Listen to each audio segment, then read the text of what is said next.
Massager கூட புரியுது. Light which help பெனிஃபிட்டா? What kind of help benefit? எப்படின்னு நான் சொல்றேன். இந்த ரெட் கலர் லைட் போட்டு நம்ம முடி சீவுறதுனால நம்மளோட ஹேர் growth வரும். அண்ட் இந்த ப்ளூ கலர் லைட் போட்டு நம்ம முடி சீவுறதுனால dandruff நிக்கும்.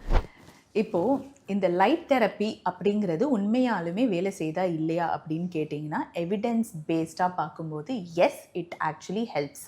எதுக்குன்னா ஹேர் ரீக்ரோத்துக்குமே இட் ஹெல்ப்ஸ். 1, உங்கள் பிளட் சப்ளை டு ஃபாலிகல்ஸை இன்க்ரீஸ் பண்ணி, 2, பை ரெடியூசிங் த இன்ஃப்ளமேஷன். இந்த 2 ஃபேக்டர் தான் மேஜராக இதுக்கு கான்ட்ரிபியூட் பண்ணுது. இது சீப்பு ஃபார்ம்லேயும் இருக்குது, கேப் ஃபார்ம்லேயும் இருக்குது. எது வேணாலும் நீங்கள் யூஸ் பண்ணலாம். அஃப்கோர்ஸ் இப்போ நீங்கள் கோம் பண்ணீங்க அப்படின்னா ஒரு 15 நிமிஷம் நீங்கள் கோம் பண்ணிக்கிட்டே இருக்கணும் for it to be actually effective. இந்த 15 நிமிஷம் நம்ம வாரத்துக்குள்ளே கை வலிக்க வாய்ப்புகள் ஜாஸ்தி. ஸோ நீங்கள் கேப் ஃபார்மில் கூட யூஸ் பண்ணிக்கலாம். அப்படியே நீங்கள் போட்டுட்டு you can just do your regular work. So இதுக்கு நீங்கள் டைம் ஸ்பெண்ட் பண்ணணும்னு அவசியம் இல்லை. It's anyways going to work. So yes, it is effective. So நீங்கள் இன்வெஸ்ட் பண்ணணும்னு நினச்சிங்கன்னா தாராளமாக இன்வெஸ்ட் பண்ணலாம். பட் இதுலேயுமே ஒரு கேட்ச் இருக்குது. இதுவுமே உங்களுக்கு ஒரு பெர்மனன்ட் சொல்யூஷன் கிடையாது. இது நீங்கள் யூஸ் பண்ணிக்கிட்டே இருக்கிற வரைக்கும் இட் வில் பி குட்.